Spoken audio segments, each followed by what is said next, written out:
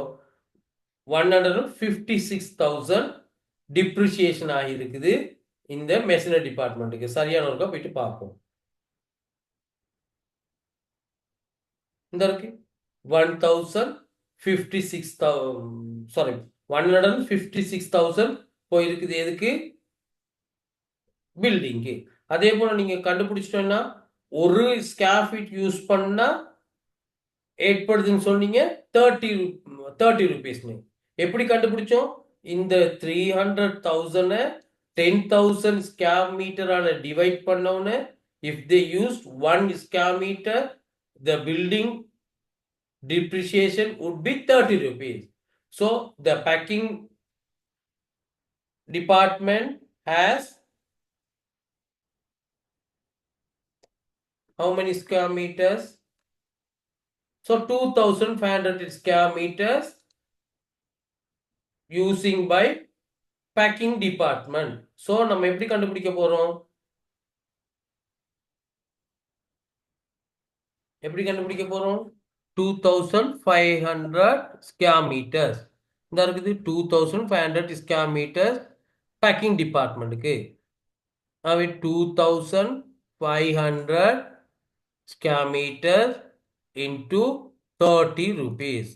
So எவ்வளவு இருக்குது? 75,000 போயிருக்குது. எந்த டிபார்ட்மெண்ட்டுக்கு? 75,000 இந்த இருக்குது. விளங்குதா உங்களுக்கு? இது எப்படி கண்டுபிடிச்சேன்னு விளங்குச்சாமா? விளங்காட்டி சொல்லுங்க, நான் இன்னொருக்க விளங்கப்படுத்துறேன். விளங்குச்சு சார். ரைட். ஏன் இதை நம்ம எலோகேஷன் சொல்லல? எந்த டிபார்ட்மெண்ட்டுக்கு? மெஷினரி டிபார்ட்மெண்டா, பேக்கிங் டிபார்ட்மெண்டா, ஸ்டோரேஜ் டிபார்ட்மெண்டா, கேன்டீன் டிபார்ட்மெண்டான்னு ஸ்பெஷலாக நம்மளால ஐடென்டிஃபை பண்ண முடியல. அந்த பில்டிங் டிப்ரிசியேஷன் எல்லாத்துக்கும் சேர்த்து தான் தந்திருக்காங்க. அதே போல எலக்ட்ரிசிட்டி பாருங்க 180,000 டோட்டலா வந்திருக்குது. அதையும் அதே மாதிரி தான் பிரிக்க போறீங்க. அதை நம்ம பிரிச்சோம்னா 180,000 நம்ம பிரிக்க போறோம் எத்தனையால? 10,000ஆல. என்ன 10,000 ஸ்கொயர் மீட்டர். அப்ப நமக்கு வரப்போகுதுன்னா ரைட் 18 ரூபாய் வரும். 18 ருபீஸ். ஒரு ஸ்கொயர் மீட்டர் அந்த பில்டிங் யூஸ் பண்ணுனா அதுக்கு ஏற்பட போற எலக்ட்ரிசிட்டி வந்து 18 ரூபாய். அப்ப நம்ம இங்க பாத்தீங்கன்னா இந்த மெஷினரி டிபார்ட்மெண்ட் எத்தனை யூஸ் பண்ணிருக்குன்னு சொன்னீங்க? 5,200. அப்ப நம்ம இதால பெருக்கி விட்டோம்னா 5,200 பெருக்கி விட்டோம்னா அதுக்கு ஏற்படுற போற காஸ்ட் 45,000. நீங்க பாத்தீங்கன்னா தெரியும். இந்த இருக்குது உங்க எலக்ட்ரிசிட்டிக்கு இந்த இங்க 45,000. இது கூட இருக்குன்னா இதை கண்டுபிடிச்சு போட்டது விளங்கிருச்சாமா உங்களுக்கு? ஆமா சார். ரைட். அடுத்து பாத்தீங்கன்னா ஃபியூல் வந்து டிரெக்டா எங்க வரப்போகுது? மெஷினரி டிபார்ட்மெண்ட் நீங்க சொல்லிட்டீங்க. ஏன்? மெஷினரிக்குரிய ஃபியூல் மட்டும் தான் வரப்போகுது, மற்றதுக்கு வராது. அடுத்து அதே மாதிரி பாருங்க இன்சூரன்ஸையும் பிரிச்சு போட்டிருக்காங்க. அதே போல ஸ்டாஃப் வெல்ஃபேர் வந்து 280,000 வந்திருக்குது. மொத்தமா நம்ம பிரிக்க போறோம். எத்தனை ஸ்டாஃப்ஸ் இருக்கிறாங்க? மொத்தமா பிரிக்கிறீங்க ஸ்டாஃப் நம்பர் ஆஃப் எம்ப்ளாயி 20 ஆளை பிரிச்சு விட்டோம்னா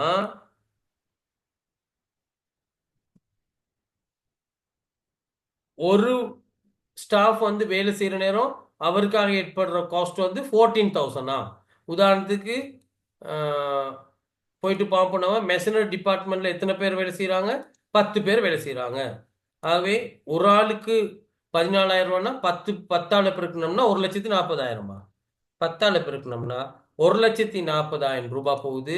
எங்க மெஷினரி டிபார்ட்மெண்ட்டுக்கு வெல்ஃபேர் காஸ்டிங்னு இந்த பாருங்க. ஸ்டாஃப் வெல்ஃபேர் வந்து சர்வீஸ் சென்டருக்கு இதாக தானே சார்? மிஷினரிக்கும் பேக்கிங்க்கும் மட்டும்தானே வரும்? அங்கேயா காட்டியிருக்கிறாங்க? ஆமாம் சார். ரைட், அந்த போட்டிருக்காங்க மெஷினரி. எஸ், சாரி, மெஷினரிக்கும் பேக்கிங்க்கு மட்டும்தான் வருது என்ன? எஸ், மெஷினரிக்கும் பேக்கிங் மட்டும்தான் வருது. Staff welfare good. அப்போ நம்ம பிரித்து போட்டிருக்கோம். இந்த வருது 200 to 80,000. இப்போ இதைத்தான் நம்ம பார்த்தோம் என்ன, பிரைமரி எலோகேஷன் சொல்லி சொன்னோம், எப்ரோமேஷன் சொல்லி சொன்னோம். அப்போ இங்கே டோட்டல் பண்ணி போட்டோம். மெஷினரிக்கு வர்ற ஓவர் ஹெட் எவ்வளோ வந்திருக்குது? 971 and 600ன்னு சொல்லி சொல்கிறோம். அதே போல் இங்கே பார்த்தீங்கன்னு சொன்னால் 345,000 சொல்லிட்டோம் பேக்கிங் டிபார்ட்மெண்ட்டுக்கு. ஸ்டோரேஜுக்கு சொல்லிட்டோம். ஓவர் ஹெட் டோட்டலாக சொல்லியிருக்கோம் 115,400ன்னு சொல்லி சொல்லிட்டீங்க. அதே போல்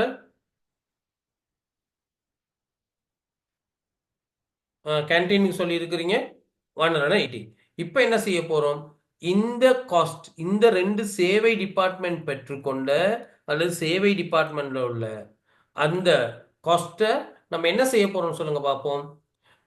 ரீஎப்ரோமேட் பண்ண போறோம். இந்த ரீஎப்ரோமேஷன் செய்ய போறீங்க. Canteen over head, canteen over head எப்படி நம்ம சொல்ல போறோம்? அங்க உள்ள எம்ப்ளாயி, இந்த மேனுஃபேக்சரிங் டிபார்ட்மெண்ட்ல எத்தனை எம்ப்ளாயி இருக்கிறாங்களோ அதால நம்ம பிரிச்சு விட போறோம். மொத்தமா எத்தனை இருக்கிறாங்க? 18 பேர் இருக்கிறாங்க.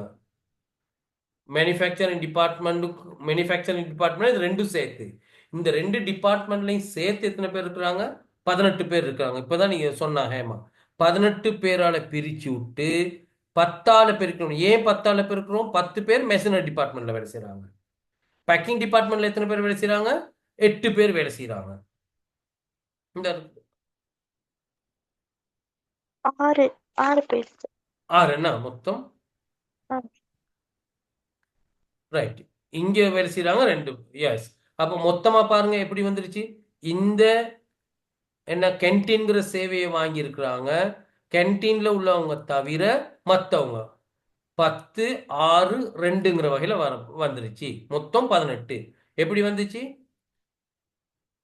இந்த ஸ்டோரேஜ்ல உள்ளவங்களும் போயிட்டு கேன்டீன்ல சேவையை வாங்கியிருப்பாங்க. இதான் மிக முக்கியம். ஸ்டோரேஜ்ல வேலை, ஸ்டோர்ல வேலை செய்யறவங்களும் அல்லது களஞ்சிய சாலையில வேலை செய்யறவங்களும் கேன்டீன்ல போயிட்டு சாப்பிட்டுருப்பாங்க.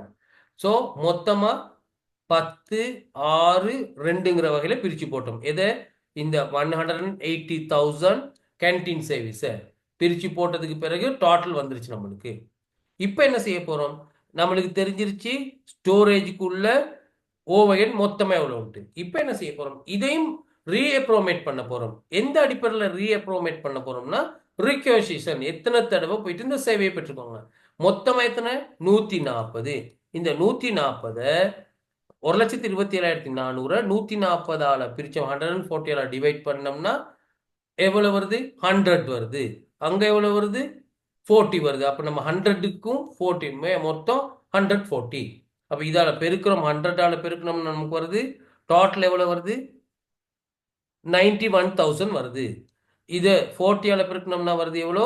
36,400. So all together 345,000, 36,000 reaffirmation, and other one is 36,400. So altogether 417,400 rupees for packing center. All the other costs are incurred by the machinery center. இப்போ நமக்கு விளங்கிருச்சு. Note, the overhead that cannot be specially allocated right நம்ம பார்த்துட்டோம். பிறகு என்ன செய்ய போறீங்க? இதை வந்து ஒரு காஸ்ட் சென்டருக்கு நம்ம என்ன செய்ய போறோம் சொல்லி இருக்கிறாங்க. இந்த இந்த சார்ட் விளங்காட்டி எனக்கு கேளுங்கம்மா, இன்னொருக்கா பார்ப்போம் என்னான்ட்டு. இதுல எதுவும் பிரச்சனை தான் சொல்லுங்க. இந்த சார்ட் நேர எலோகேஷன் செஞ்சோம். ஏன் எலோகேஷன் செஞ்சோம்? இந்த டிபார்ட்மெண்ட்டுக்கு தான் இந்த காஸ்ட் ஏற்பட்டிருக்கணும். நம்மளால ஈஸியா ஜஸ்டிஃபை பண்ண முடியுமா இருந்தா அந்த டிபார்ட்மெண்ட்டுக்கு நேரம் எலோகேஷன் செஞ்சுட்டோம். அவ்வாறு இல்லாம காமனா ஏற்பட்டிருக்குமா இருந்தா சில கிரைட்டீரியாஸை வச்சு நம்ம அப்ரோமேட் பண்ணியிருக்கோம். இதுல எதுவும் பிரச்சனை இருந்தா கேளுங்கம்மா.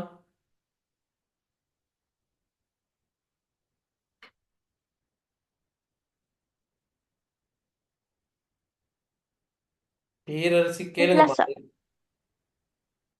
ஏமா மட்டும் தான் பேசுவா, வேற யாரும்? தம்பி உங்களுக்கு எதுவும் பிரச்சனை இருந்தா கேளுங்க ராஜா. You ask me.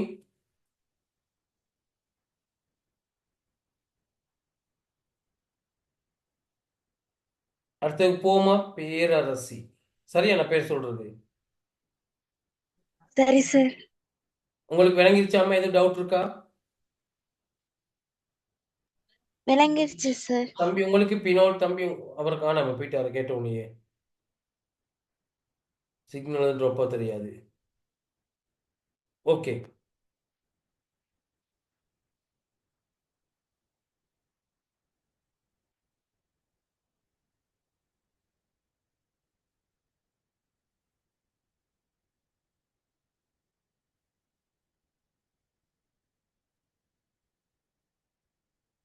ரைட்.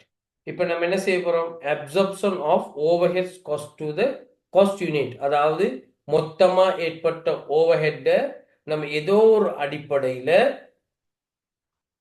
அந்த ஒரு யூனிட்டிற்கு இன்க்ளூட் பண்ண போறோம். இதுவும் மிக முக்கியமான விஷயம், விளங்கிக் கொள்ளுங்க.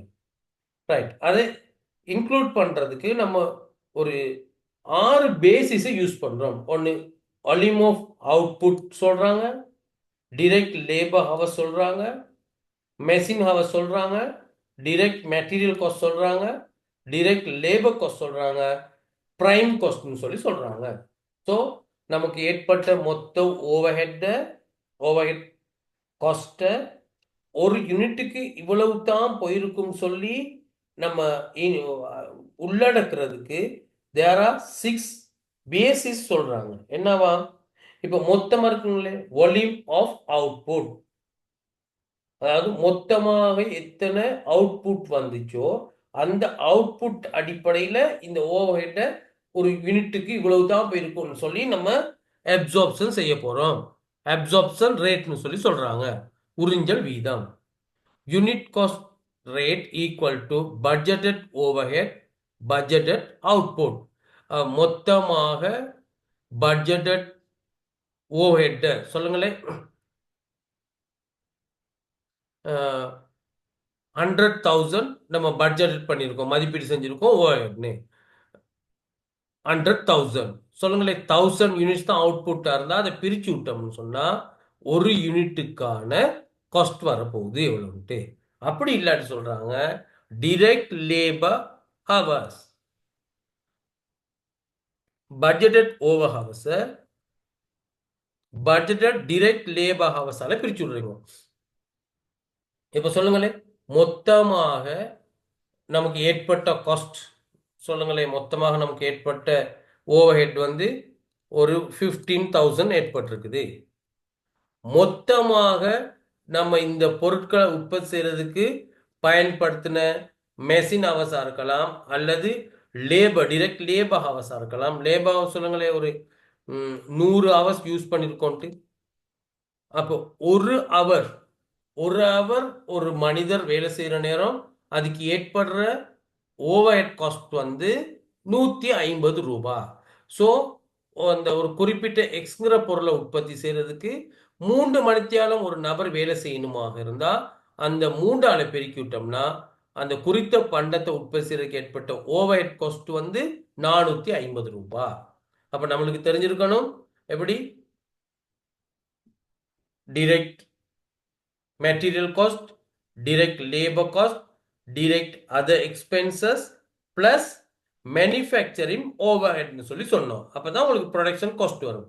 அந்த மேனுஃபேக்சரிங் ஓவர்ஹெட் தான் நம்ம எப்படி ஒரு யூனிட்டுக்கு எவ்வளவு ஏற்பட்டிருக்கும்னு சொல்லி கண்டுபிடிக்கிறதுக்கான டெக்னிக் தான் இது. ரைட். அடுத்து சொல்றாங்க machine hours. Machine hours rate equal to budgeted overhead divided by budgeted machine hours. இது மூன்றும் நேரா வரப்போகுது. இதெல்லாம் வந்து பெர்சன்டேஜ்ல கண்டுபிடிக்க போறீங்க. Direct material cost, direct labour cost, direct prime cost, இதெல்லாம் பெர்சன்டேஜ் தான் கண்டுபிடிக்க போறீங்க. Right. It is noted that overhead absorption rates are predetermined, which means that they are calculated in above of the period over which they will be used.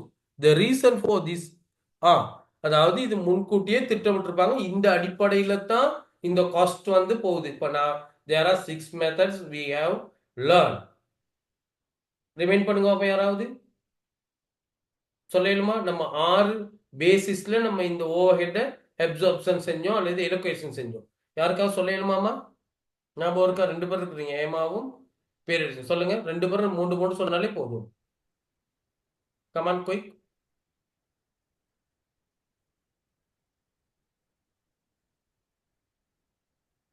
direct labor hours அதானே sir? Right, yes. இந்த இருக்குது 6 பாருங்க எப்படி. machine hours, Yes, volume of material. output, direct labor hours, machine hours, direct material, direct labor cost, prime cost. அப்ப இந்த அடிப்படையில் தான் நம்ம பார்க்க போறோம். இது அந்த டிபார்ட்மெண்ட்டுக்கு அல்லது அந்த நிறுவனத்துக்கு எது பொருத்தங்கிறத அவங்க முன்கூட்டியே திட்டமிட்டிருப்பாங்க. அடுத்து 2வது சொல்றாங்க பாருங்க. ஒரு எக்ஸாம்பிள் ஒன்று போட்டிருக்காங்க. Continue the information given in the previous question. அந்த மேல தந்த கொஸ்டின்லேயே சொல்றாங்க. The machinery department operates with the semi-auto production process, while the packing department employs more labor-intensive process. அப்போ சொல்றாங்க அந்த பேக்கிங் டிபார்ட்மெண்ட் வந்து மனித வலு அடிப்படையில் உற்பத்தி செய்கிற நேரம், இந்த மெஷினரி டிபார்ட்மெண்ட் வந்து தன்னிச்சையான மெஷின் அடிப்படையில் செய்கிறாங்களாம். Budgeted activity level of machinery and packing departments are 5,000 machine hours and 100,000 direct labor hours respectively. Machine hours வந்து 500,000 இருக்குதான். அதே போல 500 ஹியூமன் அல்லது லேபர் ஹவர்ஸ்ன்னு சொல்லி சொல்றாங்க. A finished product will be contained use the following resources of company. Direct material cost 34 rupees, direct labor cost 50 rupees, machine time of the machinery department 3 hours, direct labor time of the product packing is 1.5 hours. அப்ப சொல்றாங்க இப்ப அந்த உற்பத்தியை மேற்கொள்றதுக்காக அது ஏதோ ஒரு எக்ஸ்ங்கிற பண்டமா இருக்கலாம், வைங்கிற பண்டமா இருக்கலாம், அது ஒரு சேட்னு சொல்லுங்களேன், அல்லது ஒரு பெண்ணுன்னு சொல்லுங்களேன். அந்த பெண்ணை உற்பத்தி செய்யறதுக்கு டிரெக்ட் மெட்டீரியல் வந்து எவ்வளவு போதா? 34 ரூபாயாம். அதே போல டிரெக்ட் லேபர் எவ்வளவா? 50 ரூபாய். அப்ப நம்மளுக்கு தெரியும் நேர் மூலப்பொருள். Already we learned there are 4 cost elements. One is direct material, and other one is direct labor, and other one is direct other expenses. All three these cost we call as prime cost. If you add overhead to the prime cost, it would be the production cost. இப்போ சொல்றாங்க direct material cost, direct labor cost, இது ரெண்டும் நமக்கு தந்திருக்கிறாங்க. ஆனா நமக்கு தெரியாது overhead எவ்வளவுன்னு சொல்லி தெரியாது. ஓவர்ஹெட்டை பார்த்தீங்கன்னா மொத்தமாக ஓவர்ஹெட்டை பார்த்தீங்கன்னா மெஷின் எத்தனை ஹவர்ஸ் வேலை செஞ்சிருக்கான்? 500 ஹவர்ஸ் யூஸ் பண்ணப்பட்டிருக்கான். அப்ப நம்ம என்ன செய்ய போறோம்? இங்க நம்ம கால்குலேட் பண்ணி வச்சிருக்கோம். இந்த இருக்குது மெஷினரி டிபார்ட்மெண்ட்டுக்கு ஏற்பட்ட மொத்த காஸ்ட் எவ்வளவுன்னு சொல்லி தந்திருக்கோம். இந்த இருக்கு 1.1 மில்லியன்ட்ட வருது, அப்படித்தானே? அப்ப நம்ம என்ன செய்ய போறோம்? இந்த டோட்டல் எக்ஸ்பென்சஸை பிரிக்க போறோம்.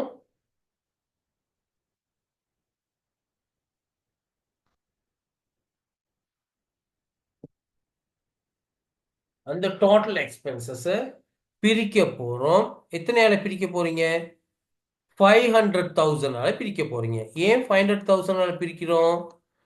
500,000 மினிட்ஸ் அந்த மெஷின் ஒர்க் பண்ணப்பட்டிருக்குது.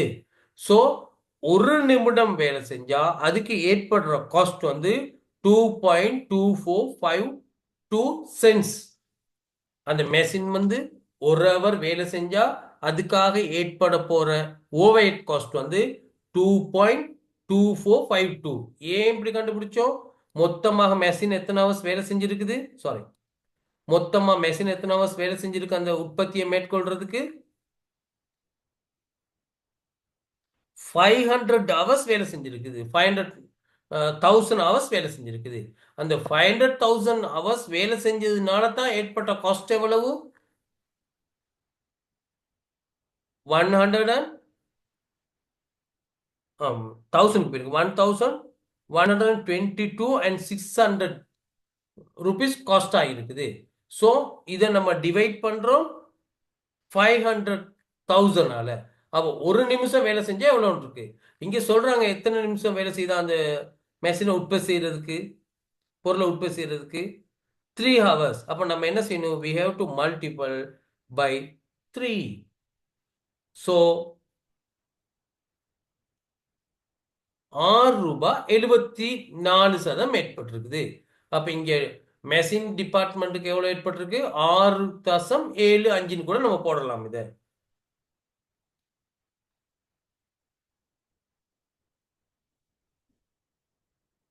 இந்த இருக்கு ₹6.75. அதே போல என்ன செய்ய போறீங்க? 417,400 எந்த டிபார்ட்மெண்ட்ல? பேக்கிங் டிபார்ட்மெண்ட்ல. அங்க என்னவா? மனித அவஸ் தான் இருக்குது. அப்ப நம்ம என்ன செய்ய போறோம்? லேபர் அவர்ஸ் பிரிச்சு விட்டோம்னா ஒரு லேபர் அந்த பேக்கிங் டிபார்ட்மெண்ட்ல வேலை செய்யற நேரம் அதுக்காக ஏற்படுற காஸ்ட் வந்து ₹4.15. அவர் வந்து எத்தனை அவர் வேலை செய்யறாரா? 1.5 ஹவர்ஸ் ஒரு பொருளை உற்பத்தி செய்யறதுக்கு. அதுக்கு ஏற்படுற காஸ்ட் எவ்வளோ? ₹6.25. அப்ப இங்க பாத்தீங்கன்னா போற யூனிட் ப்ராடக்ட், அப்ப டிரெக்ட் மெட்டீரியல் காஸ்ட் ₹34 கணக்குல தந்திருக்காங்க. டிரெக்ட் லேபர் காஸ்ட் தந்திருக்காங்க. அதே போல இது ரெண்டையும் கூட்டினோம்னா பிரைம் காஸ்ட் நமக்கு தெரியும். பிரைம் காஸ்ட் எவ்வளோ? ₹84. ஓவர் ஹெட் மெஷினரி டிபார்ட்மெண்ட்டுக்கு ₹6.75, பேக்கிங் டிபார்ட்மெண்ட்டுக்கு ₹6.75. ஸோ டோட்டல் காஸ்ட் ₹97 இந்த பொருளை உற்பத்தி செய்யறதுக்கு. இதுல ஏதாவது பிரச்சனை இருந்தா கேளுங்கம்மா. எனக்கு இந்த 6.75 எப்படி வந்துச்சுங்கிறது பிரச்சனைன்னு கேட்டா 2 பேர் இருக்கிறீங்க. 2 பேர்ல யாராவது சொல்லுங்கம்மா. ஹேமா அல்லது பேர் சொல்லுங்க. சார் எனக்கு இந்த ₹6.75 கண்டுபிடிச்சது டவுட்டா இருக்கு, இன்னொருக்கா சொல்லுங்கன்னு சொன்னா நான் சொல்லுவேன்.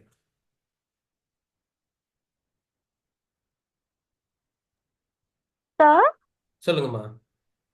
இந்த இது செக் பண்ணும்போது சார் இந்த அப்சார்ப்ஷன் பேசிஸ்ல ஃபர்ஸ்ட் அந்த வால்யூம் ஆஃப் அவுட்புட் அதுக்கெல்லாம் பார்த்துட்டு கடைசியா பிரைம் காஸ்ட் வரைக்கும் பார்க்குற வரைக்கும் செய்யணும் சார். ஓ எஸ், அவங்க கணக்குல சொல்லுவாங்க. அவங்க கணக்குல சொல்லுவாங்க எந்த பேசிஸ்ல இவங்க அப்சர்ப்ஷன், அதாவது காஸ்ட் ஓவர் ஹெட்டை எந்த பேசிஸ்ல இவங்க இன்கட் பண்ண போறாங்க அல்லது எப்ரோமேட் பண்ண போறாங்கன்னு அவங்க கணக்குல சொல்லுவாங்க. இந்த கணக்குல சொல்லி இருக்கிறாங்க மெஷின் டிபார்ட்மெண்ட் மெஷினரி ஹவர்ஸ்லையும் பேக்கிங் டிபார்ட்மெண்ட் லேபர் ஹவர்ஸ்லையும் சொல்லியிருக்காங்க. அதையா கேட்டீங்க? ஆமா சார். ஓகே, உங்களுக்கு விளங்கிருச்சாமா? தங்கச்சி பேரரசு விளங்கிருச்சா உங்களுக்கு?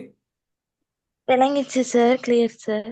Okay right. அப்போ இந்த பகுதி இதோட பார்ப்போம். இதில் சொல்கிறாங்க லிமிடேஷன் ஆஃப் அப்சர்ப்ஷன் காஸ்டிங் என்னன்னு ஒருக்கா பாருங்க. சும்மா ஒருக்கா மேலோட்டம் வாசிச்சு பாருங்க. நான் இதை சொல்கிறேன். நாளைக்கு ஆக்டிவிட்டி பேஸ் காஸ்டிங் சிஸ்டத்தை பார்த்ததுக்கு பிறகு இந்த பகுதியில் உள்ள இந்த இருக்கு, நான் உங்களுக்கு நான் வேணா நான் போட்டு விட்றேன் உங்களுக்கு. இதை ஒருக்கா நீங்கள் ஆன்சரை பாருங்கள். நான் இதுக்கு ஆன்சர் நான் செய்திருக்கிறேன். 2021க்கு நான் ஆன்சரை ஃபுல்லாக செய்திருக்கிறேன். இதுக்கெல்லாம் உங்களோட புக்லேயே உள்ள ஆன்சர் தான் போட்டிருக்கேன், உங்களுக்கு படிக்கிறதுக்கு லேஸ்ன்ட்டு. நான் இதை ஷேர் பண்ணுறேன். இன்னொருக்கா நான் செக் பண்ணி பார்த்துட்டு நான் ஒருக்கா ஷேர் பண்ணி விட்றேன்.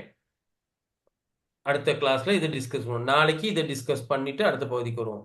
இந்த நம்ம படித்ததுக்கு எல்லாம் நான் போட்டு வச்சுருக்கேன். உங்களுக்கு டேபிள்லாம் போட்டு ஃபுல்லாக செய்து வச்சுருக்கிறேன்னா நான் ஒருக்கா உங்களுக்கு ஷேர் பண்ணி விட்றேன். இது இந்த ஆன்சரை நான் ஒருக்கா நான் செக் பண்ணி பார்த்துட்டு நான் உங்களுக்கு ஒருக்கா போட்டு விட்றேன். Okay sir. ரைட்மா. நாளைக்கு இந்த இதை முடிச்சுட்டு அடுத்த பகுதியை பார்ப்போம். உங்களுக்குள்ளது 6 யூனிட் தானே இருக்குது என்னம்மா? Sorry sir. 6 யூனிட்ஸாக இருக்குது உங்களுக்கு. இன்னொரு பிளாக் இருக்கு சார். அது என்ன அது? நமக்கு 2 பிளாக் தானே சார்? ஓ, இப்ப நம்ம புக் இதுல 2. புக் 2 ஒன்று இருக்கு சார். ஆஹா, சரி அனுப்பியிருக்கேன் சார். சரிம்மா, ஓகே ஓகே. போலாம். Okay, hello. Thank you sir.